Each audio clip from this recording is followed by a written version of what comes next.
আমার নবী জন্মের আগের থেকে নবী, কথা বলে না, এটা 100% সমস্ত ফতোয়ার কিতাবে সমস্ত হাদিস কোরআনে আছে। নবী তো দুনিয়া আসার আগেই নবী বানাই রাখছে তারে।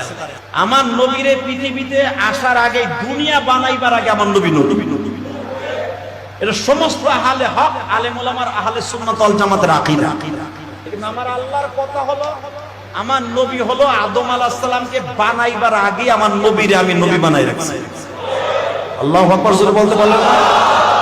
কিন্তু আমি পাঠাইছি পরে, এবং পাঠাইয়াই শুধু আমি আল্লাহ ক্ষান্ত থাকি নাই, আমি আমার নবীরে সুন্দর করে বানাবার জন্য যা আছে ফেরেশতাদের সাথে মিটিং মিছিল সব কইরা 40 বছর 3 মাস 10 দিনের টাইমে হেরা পর্বতের মধ্যে রাইখা একবারে পাকা ইটের মতো পাকা কইরা ওখান থেকে বলে দিছে, আজ থেকে আপনি বলেন আমার পরে কোরআন নাযিল হইছে।